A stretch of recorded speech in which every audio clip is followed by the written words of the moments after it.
Okay, hello everyone. Thank you so much, Jeremy and Anthony, for this invitation. I'm very excited to come here today. I'm speaking from Santiago, Chile. We have a really nice sunny day today here. And I'm going to be talking about this research I developed while I was working for the Carbon Leadership Forum from 2015 to 2019. And I also need to thank all the sponsors and all the participants in this study. This was a big project that was funded by Department of Environmental Quality, Oregon Department of Environmental Quality, the Charles Pankow Foundation, and Skanska. And it was a study that I undertook as part of my dissertation. So it's one of many studies that I'll be showing here today.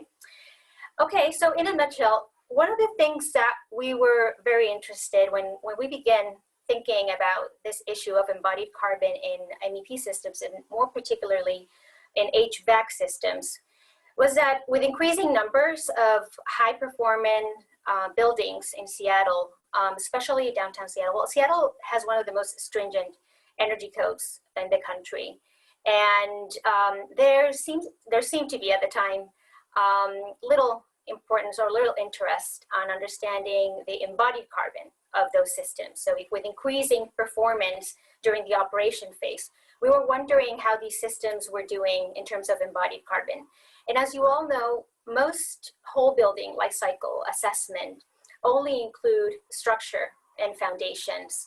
They rarely include systems like interior, site work, MEP, equipment, or special construction and demolition. So at some point, we thought about studying and assessing all of these things, but of course, I'm going to leave that for other PhD students. I just did HVAC systems. And one of the reasons I chose HVAC systems is because I find it really fascinating how HVAC systems are such a evolving technology. In developed countries, HVAC systems account for almost half of the total energy use in commercial buildings, and at the same time, cooling is one of the fastest growing end use in buildings. Another thing that seems really interesting is that the number of air conditioning in use is expected to climb from 2018 to 2050, so that's almost 5 times in 30 years. So it seems an increasing need. And at the same time, there are a lot of issues that are caused by these air conditioning units in cities. So there's this urban heat island effect that can cause temperatures as much as 12 degrees Celsius hotter than surrounding areas that are not urbanized.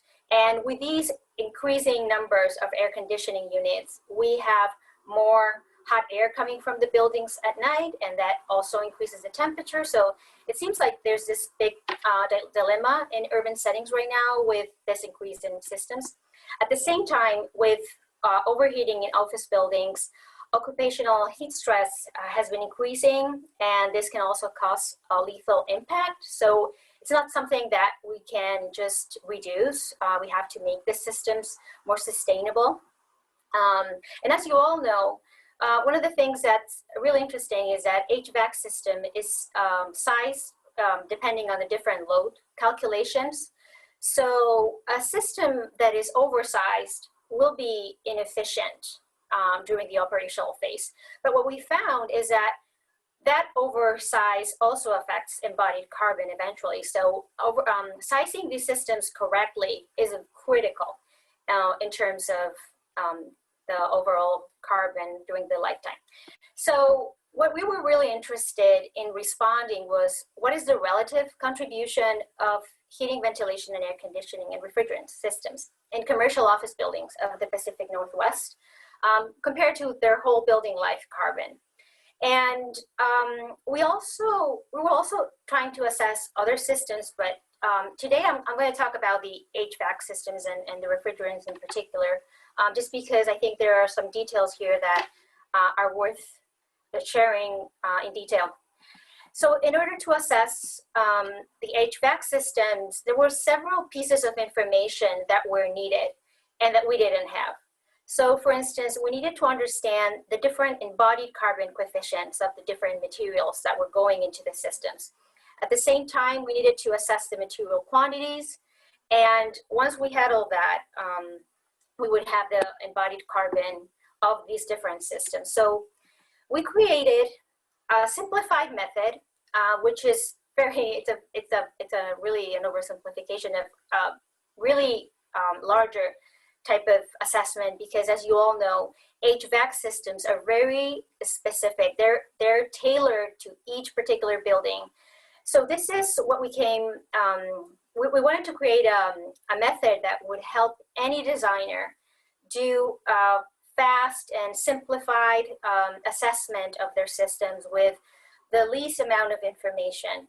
So overall, we were first thinking about assessing equipment, so understanding the embodied carbon coefficients and the material quantities of equipment, and then we would understand how those embodied carbon coefficients worked for the distribution systems and then refrigerant. So we had a method that would assess 3 different components. And we created a set of studies. So this is an array of several studies. It's actually 5 studies to answer this question. And I'm not going to talk about all those studies here today, but of course you can reach out to me. I can point you to where these studies are published today. Some of them have been presented at conferences, but in general, I guess it's interesting to note that it sounds very simple, but in reality, each one of these components, it's really hard to assess in detail. So first, we had to create a taxonomy to understand the different components of each one of the systems in the building. And then we created a second study to assess all the different embodied carbon coefficients of the systems, of the equipment. And then we created a third study, and this was with an advisory committee who helped us create a list of hypothetical buildings with hypothetical systems so that we could create, again, a taxonomy of different systems. And I'll show that in detail. And then in order to validate those first findings, we applied the same simplified method to a series of studies, to buildings that were LEED certified version 3, 2009, in Seattle. And finally, we had a case study that we analyzed in detail. So one of the most important things about this research is that we developed one of the first simplified methods to assess embodied carbon in these types of systems. We created a taxonomy of parameters to use for the definition of those goal and scope stages.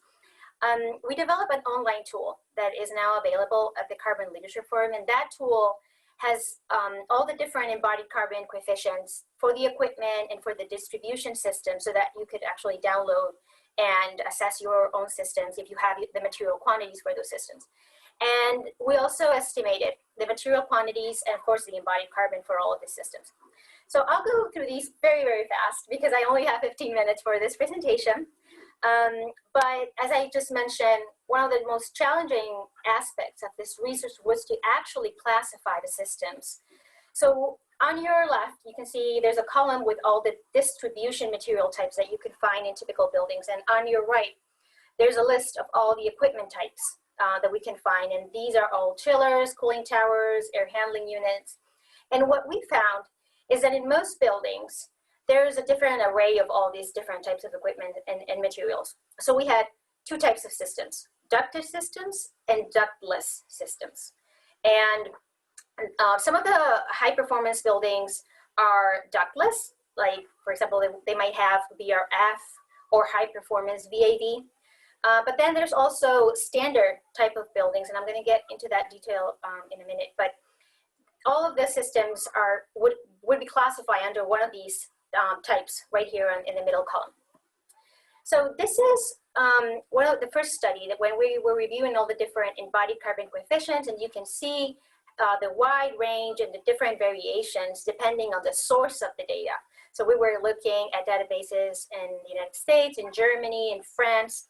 That's where we were able to find the most amount of data for embodied carbon.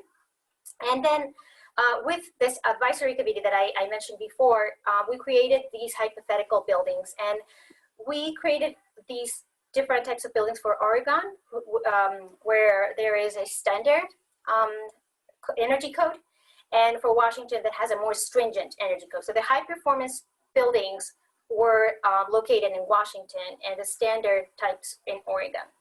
So this is the whole description based on building size.